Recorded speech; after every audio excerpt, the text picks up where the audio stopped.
Hey y'all, I'm getting ready to do a little reading. Sweet girl is sleeping with her hair. I pull all her hair back and up so it's not in her face when I put her to bed. So it looks funny. But anyway, I was going to do some reading, and since my reading yesterday or the other day, the one I just sent, I was doing some more research on the American Sound Studios recordings in January, and that is just so interesting. There is a company called Follow That Dream, FTD, that has been making I guess packages of Elvis music. What they do is they've been finding like all of the albums that he made, all of the soundtracks for the movies, and other, I guess you could say they followed a theme, but like all of the songs made at Sun Studios, or all of the songs recorded up at RCA in New York, or all the ones in Nashville, all the ones in Memphis. Well, they did one on American Sound Studio, and what they do with those is they get all of the like takes. So take 1, take 2, take 3, and you get to listen to all of them. But it also comes with, typically these packages come with a booklet with pictures from the thing. So I was looking to see if I could buy it, because I knew you can go to Apple Music and look up American Sound Studio Elvis, and it'll bring up the CD or all the songs, and you can listen to them. You don't have to buy it. But man, I'd love to have the booklet. And so I was looking to see if you could buy it, and it is sold out everywhere except Graceland, and it's $80. It's $76 if you bought it from FTD, but I guess Graceland's going to make extra $4. That's the one thing about Graceland. I love going to Graceland. I want to go back, and I just want to go and just be there. But I don't like how the stores try to make so much money off of him, and things are expensive, and so I don't think Elvis would like that. So I mean, it's cool to be able to go to his house, but then I'm just torn, because I feel like Elvis Presley Enterprises just tries to make so much money, and they're worth so much money. Did y'all know that Graceland is the second most visited home in the United States, next to the White House? So the White House has the most visitors per year, and Graceland is second. Isn't that crazy? So it's extremely popular. But anyway, they do ask a lot of money for some things, and I don't think Elvis would really like that. But anyway, I'm 3.5 minutes in. I haven't even started reading.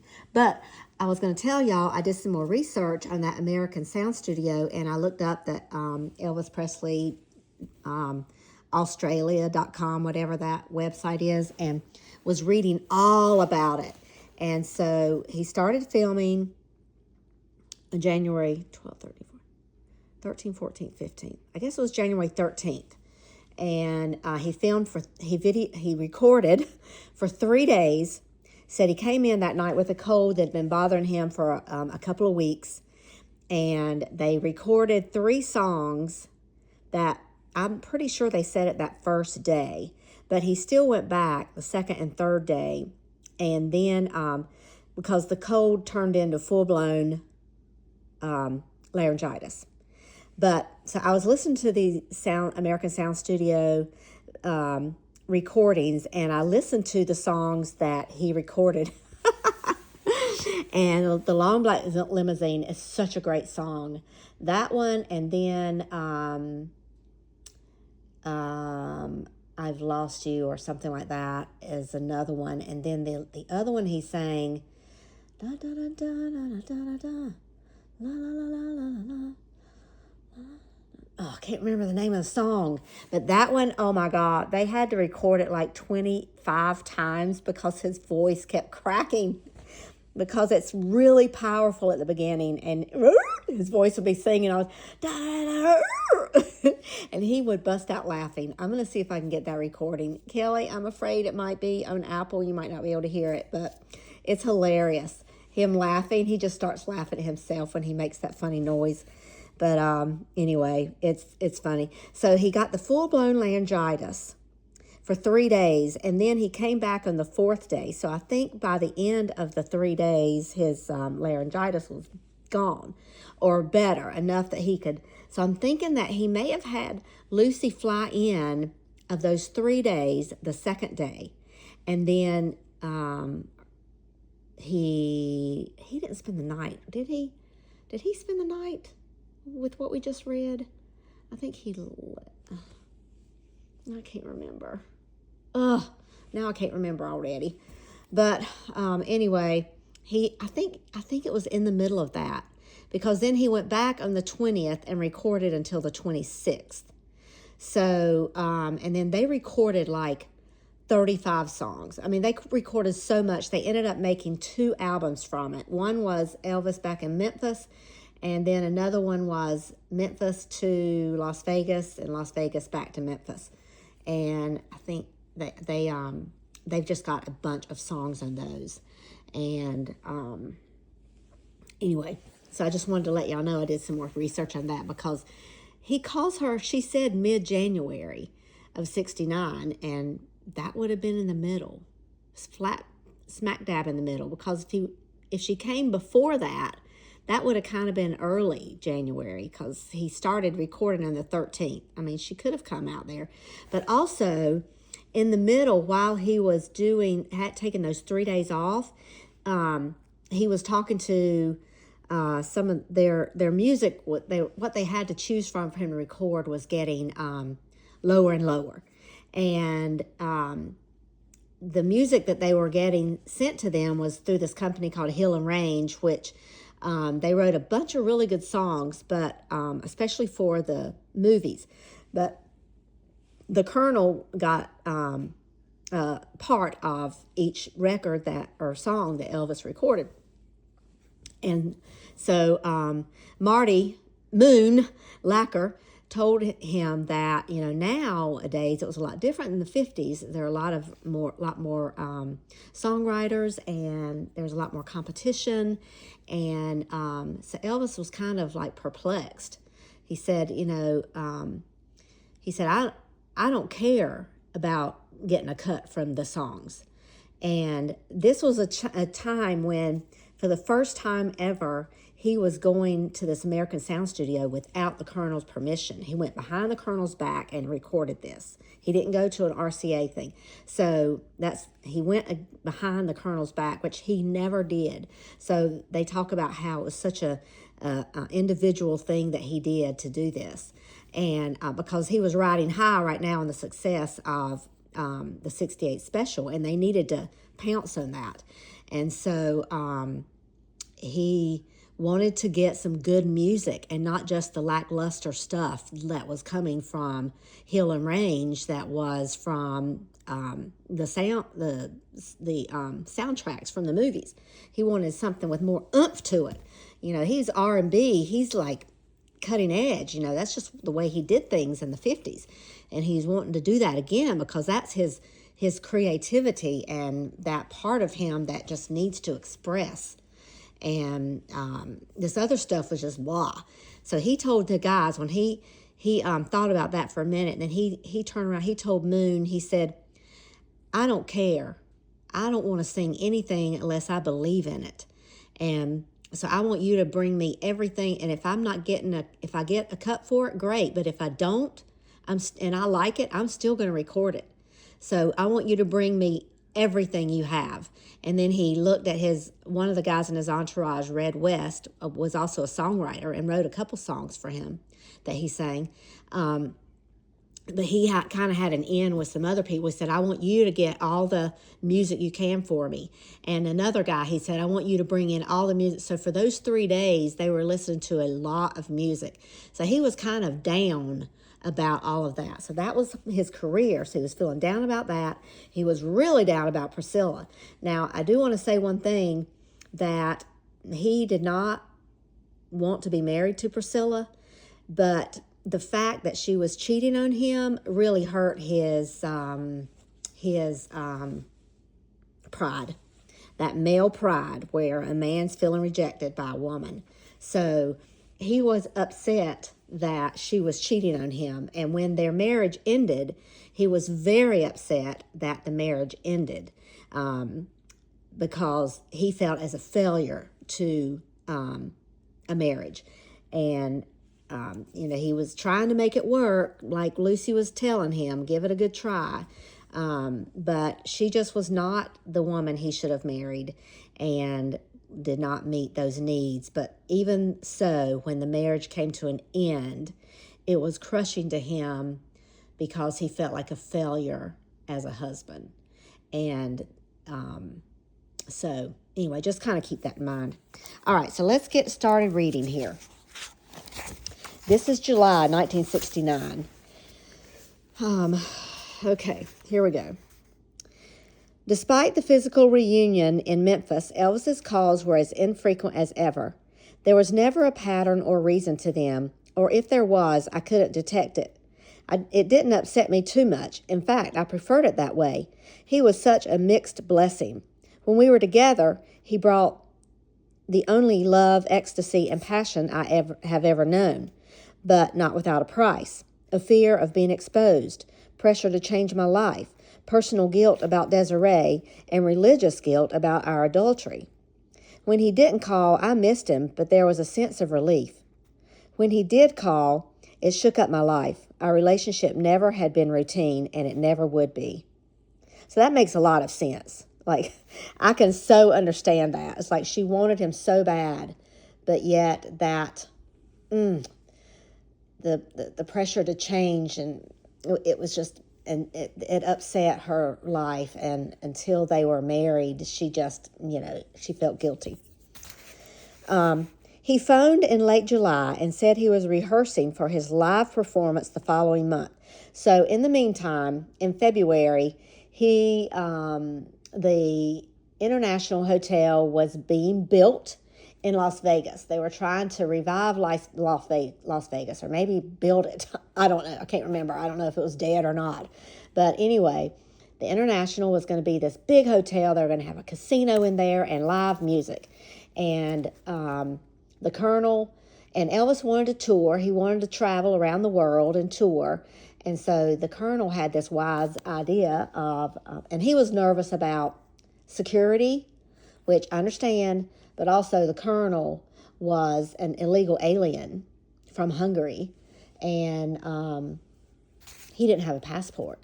And if he traveled overseas, he would not be able to get back. And he didn't tell anybody this. Elvis didn't know this at this point in his life. Did not even know this. Can you believe this man? Ugh. But he had this great idea of, you know what? Let's book a month at this hotel. You'll make a ton of money, and people will come travel from all around the world to come see you. And so they're like, okay, this is a great idea. This was, kind of a Band-Aid to make a lot of money before he actually started touring. And he was nervous as heck. So, but he had a lot of music that he had just recorded with American Sound Studios, and he still had his old stuff from the 50s, and there were some decent songs from the movies, so he had enough to perform, and but he just hadn't done it in a while. So, but anyway, he signed in February of '69. He signed the papers to commit. So now in July, he's rehearsing for it. So he phoned in late July and said he was rehearsing for his live performance the following month. He was going to play the huge new International Hotel in Las Vegas. The choice surprised me because he had flopped in Las Vegas many years before and hated the place. Yes, that is true. In the late 50s, One of the things the Colonel did was book him at the New Frontier in Las Vegas. And the people that went to Las Vegas in those days, the songs that were popular were the big bands and the Dean Martins and the Frank Sinatras and, the people like that, Liberace.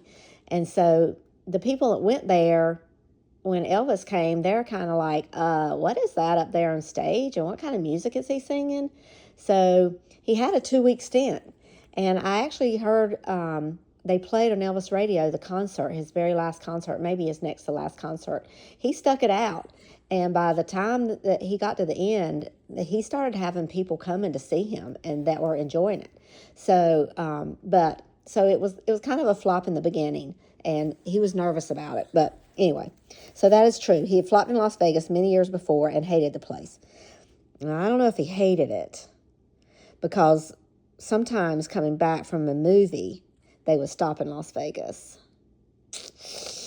especially in the late 50s. And he brought one of the showgirls back with him. He made a couple good friends with some showgirls and brought one of them back over Christmas of 57 when he was dating June. And he didn't call June that whole time because he had showgirls visiting. But, Gladys was there, his mom, so nothing was really happening. I think Elvis is just, he's a friend, so come home, come visit me. So anyway, so he said he hated the place, but I knew enough not to bring it up. He was still terrified at the thought of performing again, though less so than before. The fear was a fair trade-off to the positive effects. Rehearsals were going well. The comeback was diverting his attention from the things that had troubled him over the past 2 years. He was in much better spirits and appeared genuinely excited about his life. He was working hard, but there was no more bitter talk about the Colonel working him to death. He was enjoying himself again. Bless, I'm so happy. He needs to be enjoying himself. He loves all this new music. It's really energized him. He had called a month or so earlier, wanting to know about what he should wear on stage. I had never been to Vegas, but I knew a little about the entertainment style there from my work selecting acts for the Cabana Hotel in Dallas. I explained to Elvis that Vegas had a style of its own. The people who went there wanted to be dazzled with glitter and sparkle. They were used to that kind of aesthetic excess from the minute they arrived in the gambling city and would demand even more in the shows. We talked about the kinds of acts that were successful in Vegas.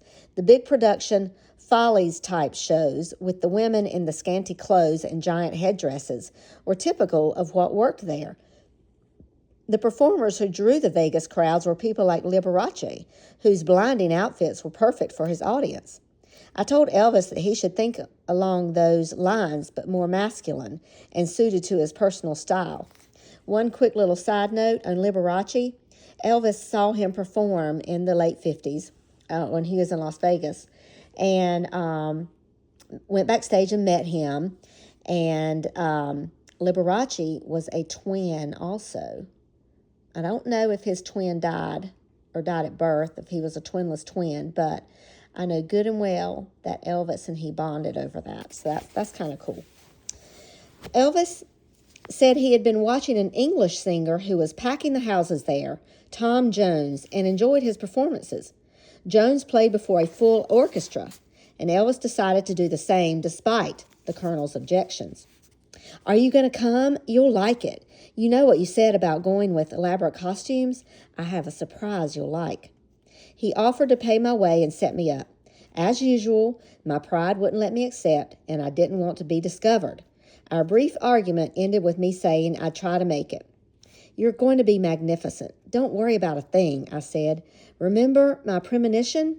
"Yeah, I've been thinking about that. Baby, you'll never know how that's eased my mind.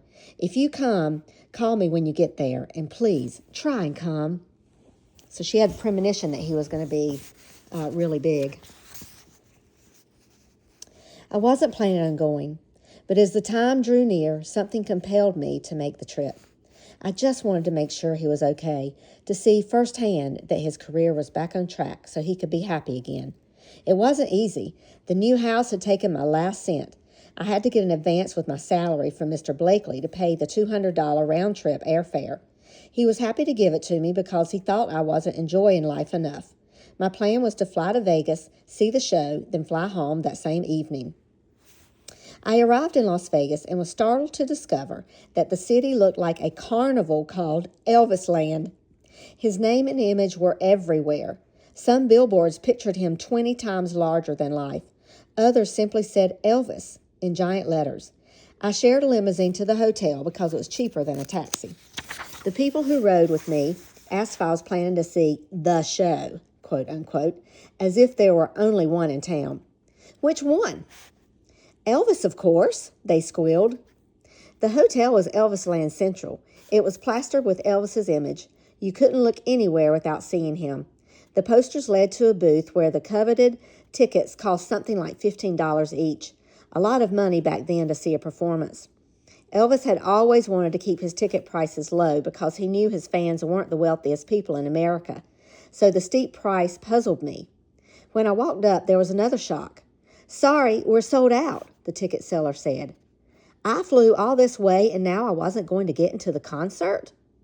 A ratty-looking man in a cheap suit approached me. He took me aside and started babbling about the concert and how great it was going to be and how a pretty lady like me should have a chance to go. Then he pulled a pair of tickets out of his coat pocket and said he could take care of my problems. "How much?" "For you, only $25. "All I have is a 20. And that was the truth. He furrowed his brow, then said, "Okay. How many you want?" "Just one." He was surprised. Nobody went any place alone in Las Vegas. I went to change in my private dressing room, the ladies' room, and put on a simple black dress with lace at the neck and hem, and added some pearls for contrast. Elvis watched me the whole time, at least his image did. I remember reading that the first time going, what? But Elvis watched me the whole time, at least his image did. The bathroom, like the hotel, was covered with Elvis stickers and posters. They didn't miss a spot. When I flipped up the commode lid, there was Elvis smiling at me. The Colonel must be enjoying this as much as his client. I doubt Elvis knew all of that. Maybe he did, but he let the Colonel take care of that, and he did his own thing. He never walked out there and looked at all the stuff, but I think he had things in his office, so when he went to see the Colonel at his office, he would see stuff. But I don't know if he saw the toilet lid. I hunted for a coffee shop to kill the time. Next to pictures of Elvis, the most abundant item in the place were those gambling machines with rolls of fruit in a window. To me, they symbolized everything evil and decadent about Las Vegas. I treated them as if they held some contagious disease. She stayed far away. In the coffee shop, I opened the menu only to see Elvis staring at me again. His image was clipped to it like he was the catch of the day. I lifted him up and scanned the menu, looking for a crumpet. It wasn't listed, so I asked the waitress. She didn't know what it was. The waitress was friendly and said she would try to come close. A short time later, she brought apple pie with fresh whipped cream. After eating, I wandered around the lobby for a while, read some magazines, then decided to try to reach Elvis. I hadn't intended to, but changed my mind, thinking he would be upset if I didn't. I called the hotel operator and she rang his room, or somewhere, and a man curtly answered, "What is it?"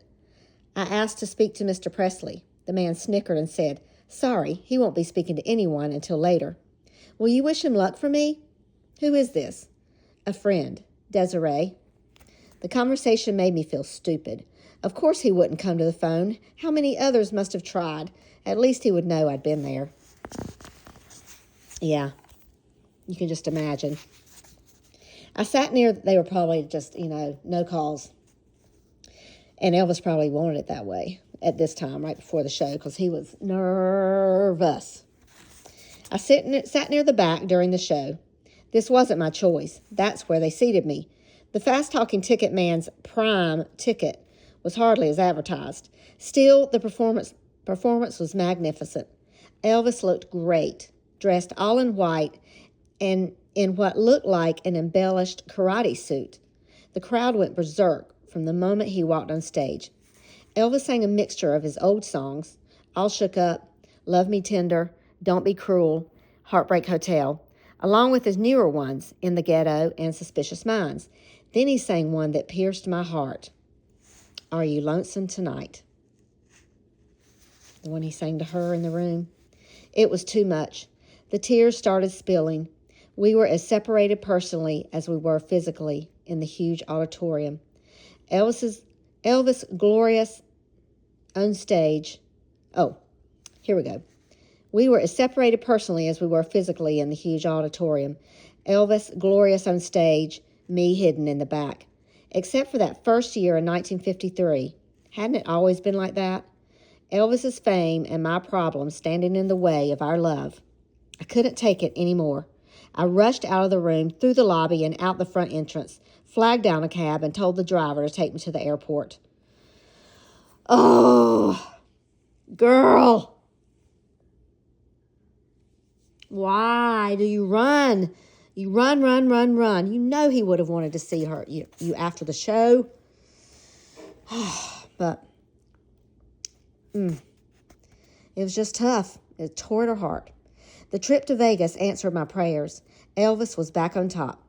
Instead of joy, though, it filled me with pain. Everything had become clear. He had found me because he was depressed and needed me again. These performances in Vegas would instill in him a new confidence and launch his career into an even higher orbit. He wouldn't need me anymore. My mixed feelings about him had been only a cover-up to rationalize his infrequent calls. I loved him. I needed him. I couldn't have him. Once again, I was alone with my tears. He called 2 weeks later, happy and pumped up as I expected. The depression of the past 2 years was erased. You would have liked the show, baby. There were so many people, and they still liked me. The place was packed every night. I could feel your presence with me and kept thinking about what you said about me coming back bigger than ever. But then, I always feel you with me. Didn't you get my message? I saw one of the shows. I tried to call, but someone told me you weren't talking to anyone. That's all right. I loved seeing you, even from afar. What? You were here and they didn't tell me? Who was it you spoke to? He demanded. I'll kill him. I don't know. One of the guys. It doesn't matter, really. I had to get back after the show anyway. I told the man to wish you luck from Desiree. Damn then. Damn them. I'll find out who did this, honey. It won't happen again. I'm sorry. I knew I felt your presence. What did you think of the show? You were sensational. You looked great and sang great. It really made me miss you.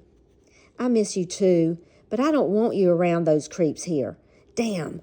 Did you come alone? Yes, but I left right away. I don't like that place. Neither do I, but the Colonel wants me here.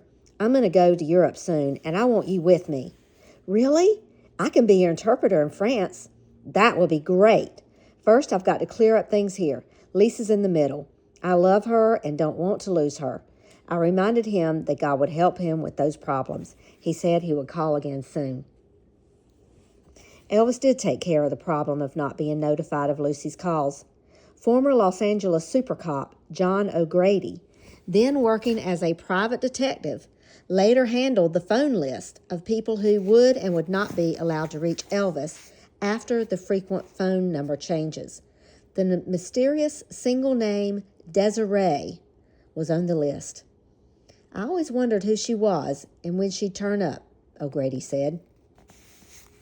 So she was on the list of approved people to pass through to Elvis when she called. Her name is on the list. That's about all the proof that we get at Graceland. Her name is on the list, the phone list, approved phone list. The birthday season came and went. Denise's 15th in July, 1969. At the end of July, I think it's like the 30th. It's like right around Mariana's birthday, wasn't it? Desiree's 11th and Jacques' 8th in August. Jacqueline's 4th in September. My 33rd and Deborah's 21st in October. Can you believe Deborah is 21? Melody started it all in April with her 18th. We celebrated Deborah's and my birthdays with an outing at a local park. The children played ball while I sat by a rushing creek watching the water. That evening we gathered around the piano and sang songs. Father Bill Doherty of St. Paul, the Apostle Catholic Church, dropped by and he played the piano. He was a Paulist priest who baptized Jacqueline and became a dear friend. We sang Little Things Mean a Lot, I Believe, and Memories. The florist delivered the now familiar talisman roses with the standard note, All my love, your secret admirer. The children teased me about it. All right, here's a little research. Mother was always getting roses.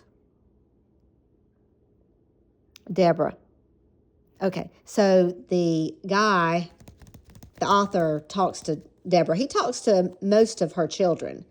I don't think Jock and Jacqueline, but definitely Deborah, Melody, and Denise. But Mother was always getting roses. Deborah, now 37, recalls, It was so strange and mysterious. We kept wondering who was sending them. We knew it wasn't my stepfather, who was Jack. My sisters and I got together once after another bunch came and started asking each other, Is Mother involved with someone? Nobody knew. We never came out and asked her either. If she had something going on, we didn't want to put her in the spot. She's such a private person. She never opened up to us. It was the same with the phone calls. She got phone calls all the time, day and night, sometimes very late at night. We had no idea who was calling her. So Elvis would call typically at night, and the very late at night he would call because that's when he was up. He basically went to bed at 7 in the morning and slept till 4 in the afternoon. So 7 to 8, 9, 10, 11, 12, 1, 2, 3, 4. That's 9 hours. Typically he was up around 4 and eating breakfast at 4. And then he would have dinner at like 9, and then, which would be lunch. He would have lunch at like 9 or 10, and then dinner. So like when he would start his recording studio sessions, a lot of times he would show up at 8. So for him, showing up at 8 p.m., he's only been up since 4. So 4 to 5, 6, 7, 8. So that's 4 hours. That's like us getting up at 8 in the morning and showing up to work at 12, you know? So that's how his life was. And then he would record till 4 in the morning or 6 in the morning, which would be for him like a 12 to 14-hour day. So like if we get up at 8 and go to bed at 10, that's a 14-hour day for us. So that's how it was for him. So, all right, well, I'm going to stop there because we're not at the end of a chapter, but we're at a good stopping point. And I don't want to keep this going, and Marianne and Randy are on their way home. So, anyway, I just wanted to mention this, or do a little reading, and I will talk with you guys later. All right, see ya. Bye-bye.